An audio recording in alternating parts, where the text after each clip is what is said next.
नमस्कार, आप देख रहे हैं प्राइम न्यूज। मैं हूं राजेश कुमार। पूर्वी लद्दाख में एलएसी पर चीन के साथ बढ़ते तनाव के बीच भारत ने बुधवार को मशहूर गेमिंग ऐप पबजी समेत 118 मोबाइल ऐप पर प्रतिबंध लगा दिया। ये ऐप चीन की कंपनियों से जुड़े हुए हैं और इससे पहले जून में भारत ने टिकटॉक समेत 59 चीनी ऐप पर बैन लगाया था। जुलाई में भी चीन से जुड़े 47 मोबाइल ऐप प्रतिबंधित किए जा चुके हैं। इस तरह अब तक कुल मिलाके चीन से जुड़े 224 मोबाइल ऐप पर प्रतिबंध लग चुका है। इसमें से ज्यादातर ऐप के भारत में बड़ी संख्या में इस्तेमाल करने वाले थे और कई भारतीय युवाओं को लोकप्रिय गेमिंग ऐप पबजी की एक तरह से लत लगी हुई थी। लत इतनी बुरी कि कई जिंदगियां इस गेम ने तबाह कर दी। चर्चा करेंगे इस पे। हमारे साथ कुछ मेहमान जुड़े हैं। अनुज अग्रवाल हैं, cyber expert. Doctor Kapil Kakkar हैं, मनोचिकित्सक। आशीष पांडे हैं, अर्थशास्त्री। और पंकज श्रीवास्तव हैं हमारे साथ, चीन मामलों के जानकार। आप चारों का बहुत स्वागत है। अनुज अग्रवाल, आप साइबर एक्सपर्ट हैं, आपसे ये समझना चाहेंगे कि 118 ऐप बैन किए गए हैं। बताया गया कि ये सुरक्षा और संप्रभुता के लिए एक बहुत बड़ा खतरा था। आपसे समझना चाहेंगे कि किस तरीके के खतरे जो हैं वो उत्पन्न हो रहे थे इससे। देखिए, ये जो ऐप्स हैं, ये ऐप प्राइवेसी के लिए बहुत बड़ा खतरा बन चुके हैं पूरे विश्व में लोगों के लिए। क्योंकि जो कंपनीज इनको चला रही हैं, खासतौर पे जो चाइनीज कंपनीज हैं, उनके जो बिजनेस एथिक्स हैं वो डाउटफुल हैं। होना तो ये चाहिए कि जब आप किसी व्यक्ति को किसी ऐप में एनरोल करते हैं तो उसका जो निजी डेटा है, जी सेंसिटिव निजी डेटा है, सेंसिटिव पर्सनल डेटा है, उसको या तो आप उससे लेना, और अगर आप लें तो उसको इस प्रकार से सुरक्षित करें कि उसका किसी प्रकार से भी मिसयूज ना हो और वो व्यक्ति किसी भी अन्य प्लेटफॉर्म पे आइडेंटिफाई ना हो। लेकिन इन कंपनीज के साथ ऐसा कुछ भी नहीं है। चाइना में जो भी कानूनी प्रक्रिया है उसके बारे में पूरे विश्व को कोई जानकारी नहीं है जी। वहां पर किसी को एक्सेस नहीं है। तो आपके जो भी दिन भर के एक्टिविटी हैं, हाँ, जो आपकी लोकेशंस हैं, जो आपकी प्रेफरेंसेस हैं, जो आपके व्यवहार हैं, जो आपका परिवार है, आपका जो कैमरा और जो माइक्रोफोन है, उससे जो भी चीजें रिकॉर्ड हो रही हैं, वो सारी की सारी आर्टिफिशियल इंटेलिजेंस वाले सर्वर्स में जाती हैं, हाँ, और उन सर्वर से डेटा दुनिया भर की मार्केटिंग कंपनीज को बेचा जाता है।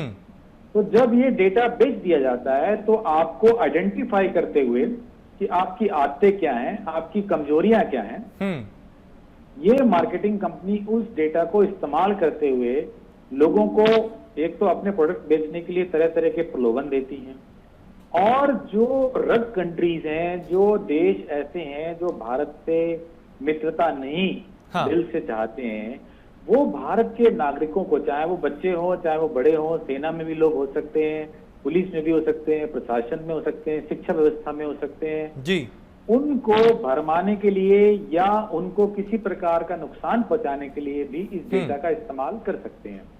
ऐसा ही एक उदाहरण देखने में आया था कि जब एक हमारे आर्मी के, एयरफोर्स के स्टेशन पर हमला किया गया था, तो ये माना गया था कि उस समय कुछ फोन जो वहां पर थे और उनसे जो डेटा कैप्चर किया गया था वो किसी प्रकार से आतंकवादियों तक पहुंचा और वो उस हमले को पूरी तरह से, अच्छी तरह से करने में इसीलिए कामयाब हो पाए क्योंकि वहां पर जो लोग थे, जो महत्वपूर्ण लोग थे या जो एसेट्स थी, उनकी लोकेशन और उनकी सबकी अवेलेबिलिटी को वो बड़े अच्छे से पॉइंट आउट कर पाए।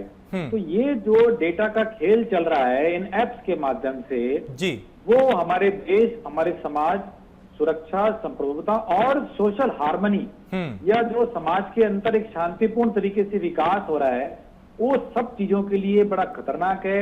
हाँ। और उससे भी बड़ा खतरा बनता जा रहा है डेमोक्रेसी के लिए। जब हमारे लोगों की, नागरिकों की प्रोफाइल, हाँ, विदेश के लोगों के पास उनकी चाहत और उनकी नाराजगियों के साथ पहुंचती है, तो उस डेटा का इस्तेमाल लोगों को भरमाने के लिए और चुनावों को प्रभावित करने के लिए भी किया जा रहा है। ठीक है अनुज अग्रवाल, राष्ट्रीय सुरक्षा के लिए ये बेहद महत्वपूर्ण था इस वक्त कि ये कदम उठाया जाए, क्योंकि चीन की जो नापाक हरकतें हैं वो हम सब ने पिछले कई दिनों में कई दफा देखी हैं। ऐसे में जरूरी था कि इसको ये कदम उठा के चीन को एक जवाब भी दिया जाए एक नुकसान के तौर पे। देखिए, ये सिर्फ चीन को ही नहीं है, दुनिया भर के जो भी तमाम देश हैं आज भारत को वो टारगेट कर रहे हैं। हमारे यहाँ 130 करोड़ की आबादी है और जो लगातार बढ़ रही है, तो आज भारत दुनिया का एक सबसे बड़ा देश बन चुका है। हाँ। और हमारे यहाँ जो यूथ की पॉपुलेशन है, जो यंग लोगों की पॉपुलेशन है, वो दुनिया में सबसे ज्यादा है। साथ ही साथ जब से हमारे यहाँ एक आर्थिक आजादी का कार्यक्रम शुरू हुआ है, लोगों की आय भी तेजी से बढ़ी है और उनकी जो परचेजिंग पावर है वो बहुत तेजी से बढ़ी है। हाँ। तो दुनिया के सभी देश और उसमें चीन ऑब्वियसली सबसे आगे है, क्योंकि वो एक सबसे बड़ा भी एक्सपोर्टिंग कंट्री के तौर पे आ रहा है जी, जो भारत के पूरे व्यापार को और पूरे यूथ को कंट्रोल करना चाहते हैं ताकि ज्यादा से ज्यादा उनकी चीजें बिकें। अगर हम अभी देखें कि हमारे प्रधानमंत्री जी ने एक आत्मनिर्भर और वोकल फॉर लोकल ये दो नारे दिए, तो लोगों को शायद कम समझ में आया होगा कि इसका मतलब सिर्फ वही है, जैसे पुराने भी ऐसे नारे दिए गए हैं, ये एक्सपोर्ट सब्स्टिट्यूशन या निर्यात को घटाएं, जबकि ऐसा नहीं है। इसके पीछे जो आइडिया है वो ये है कि ऐसा ना हो कि एक समय ऐसा आ जाए कि भारत में सिर्फ और सिर्फ आयात हो और हमारे यहाँ कुछ बने ही ना। हाँ। आज अगर हम चीन के व्यापार को देखें तो चीन से जो हमारा व्यापार है 50-55 बिलियन डॉलर का फायदा लगातार चीन को हो रहा है। यानी हम हर साल इतना ज्यादा अपना पैसा, अपने रिसोर्सेज चीन को दे रहे हैं और उसमें आईटी ये जो एप्स हैं, अब आप पबजी की बार आप बात कर रहे हैं, बड़ा अच्छा आपने आज ये टॉपिक लिया है। पबजी सिर्फ हमारा डेटा चोरी नहीं कर रहा है, अगर आप देखें तो पबजी में बहुत सारे लोगों को पैसे देने पड़ते हैं। हाँ। क्योंकि पबजी एक कॉम्पिटिटिव गेम है जिसमें कई बच्चे मिलकर खेल भी सकते हैं, जिसमें आप अपने दोस्तों को इन्वॉल्व कर सकते हैं, 4-5 दोस्तों को इन्वॉल्व कर सकते हैं, फिर उसमें नए कपड़े खरीद सकते हैं, है ना, वर्चुअल कपड़े हैं, वो आपको कुछ नहीं मिलता है। आप उसमें जो उसमें वेपन्स हैं उसकी नई नई ड्रेसेस लगा सकते हैं। तो इस प्रकार से उसमें काफी सब्सक्रिप्शन के ऑप्शंस हैं, जिसमें बच्चे घरों से पैसा लेके कई बार हो सकता है चुरा भी रहे हो और उसमें काफी पैसा देते रहते हैं पबजी गेम में, जबकि उसके बदले में उन्हें कुछ मिलता नहीं है। और ये एक टेंडेंसी होती है कि अगर एक बच्चे ने कोई अच्छी ड्रेस, कोई गोल्डन ड्रेस खरीदी या कोई गोल्डन पास, उसमें गोल्डन पास ही मिलता है 3000 रुपए में, या अलग अलग समय पे अलग अलग फीस होती है। हाँ। तो दूसरा बच्चा भी कंपटीशन में उस तरह की चीजें खरीदेगा। तो इस प्रकार से ना सिर्फ ये एक मानसिक समस्या है जो कि लोगों को इसका आदी बना रही है, उनका डेटा चुरा रही है, सामरिक रूप से और सामाजिक रूप से, ये आर्थिक रूप से भी हमारे ऊपर प्रहार हो रहा था। आखिर उस गेम में ऐसी कोई बात नहीं है जिसके लिए हम चीन को लगातार पैसा दें।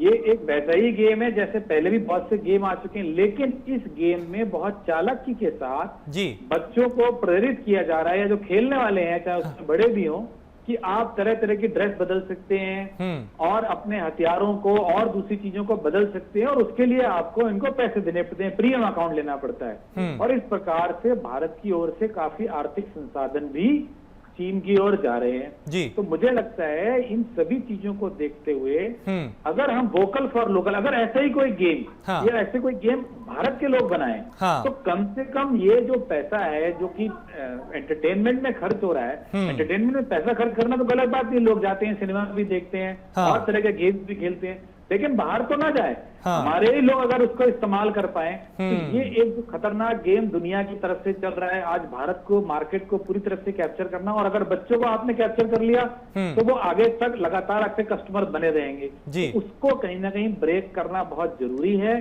और मुझे लगता है ये एक अच्छा समयोचित कदम है और इससे हमें कई मोर्चों पर फायदा होगा। लेकिन ये जरूरी है कि हमारे लोग इसको समझे, हमारे एंटरप्रेन्योर्स ऐसे गेम या जो भी चीजें हैं वो भारत में बनाएं, और लोग कहीं ना कहीं अपनी चीजों को इस्तेमाल करने की आदत डालें, उनको अप्रिशिएट करना शुरू करें। ठीक है अनुज जी, हमारे साथ आशीष तिवारी हैं, क्योंकि सोशल मीडिया पे अलग अलग प्लेटफॉर्म पे भी इस वक्त इस डिबेट को लाइव देखा जा रहा है। एक दर्शक हैं आशीष तिवारी। अनुज जी, वो आपसे सवाल पूछ रहे हैं, वो जानना चाहते हैं कि विदेशी ऐप इतनी जल्दी भारत में कैसे लोकप्रिय हो जाते हैं, जबकि अपने देश में बने ऐप इतनी जल्दी बच्चों और नौजवानों में लोकप्रिय नहीं हो पाते। देखिए ऐसा है कि जो इस समय की मांग है, आज जो साइकोलॉजी है बच्चों की, जो कि इंग्लिश मीडियम स्कूलों से बच्चे ज्यादातर पढ़ रहे हैं, और कुछ जैसा कि डॉक्टर साहब ने भी ये बार बार बात कही कि जो हमारा देश एक लंबे समय तक गुलामी में रहा है, तो कहीं ना कहीं ये एक छिपी हुई मानसिकता भारत में लोगों के दिमाग में आ गई है कि विदेशों की बनी हुई चीज अच्छी होती है। आज हम चाइना या कोरिया की बनी हुई चीजों को अच्छा मान रहे हैं, पहले जापान और उसके पहले अमेरिका की बनी हुई चीजों को अच्छा मान रहे थे। तो ये भी एक कारण है।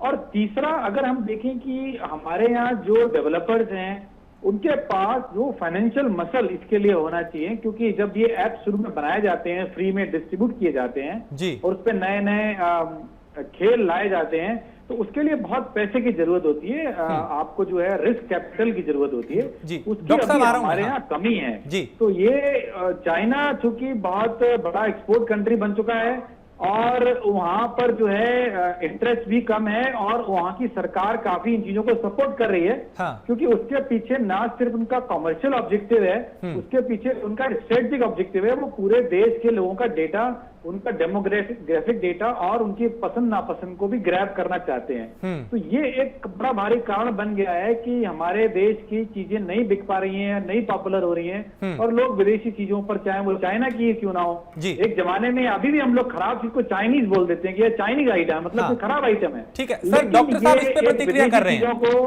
अपनाने की एक, ये देखिए इसका जो ताल्लुक है वो हमारे अंदर जो एक हीन भावना भर गई है उससे भी है, क्योंकि हम लोग लगातार ये मानकर चल रहे हैं कि हम अच्छा काम नहीं कर सकते, हम अमेरिकन के मुकाबले नहीं हो सकते। और जब तक ये हीन भावना किसी भी समाज के साथ जुड़ी रहेगी, वो उस प्रकार के काम नहीं कर पाएंगे। आज हम अपना आदर्श शिवाजी को नहीं मानते, आज हम अपना आदर्श चंद्रगुप्त को नहीं मानते, तो इसलिए हम बड़े बड़े काम करने से कतराते हैं। और ये जो डॉक्टर साहब ने बताया कि जो उनको एक बहुत अच्छा मौका एक अमेरिकन कंपनी ने दिया कि कोई बात नहीं, आप हमारे बराबर आइए, रिसर्च करिए, आपको हम पैसा दे रहे हैं, हम आपको स्पॉन्सर कर रहे हैं, उसकी जगह वो छोटे छोटे काम जैसे कि टेबल टेनिस, ये सब तो वो खुद भी अरेंज कर सकते थे। लेकिन उनकी जो मानसिकता है वो इस प्रकार की बन गई है कि हम उतना अच्छा या उनके जैसा काम कर ही नहीं सकते। तो हम अपनी एक अंतर्मुखी जो प्रतिभा है उसी में रह गए हैं और इसलिए कोई बहुत अच्छा धमाकेदार प्रोडक्ट या सोल्यूशन अभी तक हम मार्केट में नहीं ला पाए हैं। As a country, as a society हम इसीलिए पिछड़ते चले जा रहे हैं। आज सॉफ्टवेयर में अगर आप देखें जी, दुनिया के जितने भी बड़े बड़े सॉफ्टवेयर बन रहे हैं उसके पीछे भारतीयों की मेहनत है, लेकिन किसी भारतीय नाम से कोई बड़ा सॉफ्टवेयर पिछले 10, 15, 20, 25 सालों में मार्केट में नहीं आया है। चलिए अनुज जी, वक्त की बहुत कमी है, माफी चाहूंगा, आपको रोकूंगा, लेकिन बहुत शुक्रिया, आपने बहुत विस्तार से और बहुत सही तरीके से चीजों को समझाया। आप चारों का बहुत शुक्रिया, अनुज अग्रवाल, डॉक्टर कपिल कक्कड़, आशीष पांडे, पंकज श्रीवास्तव। तो चर्चा में आज कोशिश यही थी कि जो मनोवैज्ञानिक तौर पे, आर्थिक तौर पे और जिस तरीके की रणनीति भारत की रही है चीन को नुकसान पहुंचाने के लिए, 118 ऐप को बैन किया गया, पबजी समेत। पबजी जिसने भारी नुकसान भारत को पहुंचाया, युवाओं को डिप्रेशन का शिकार बनाया, उसको भी बैन किया गया है।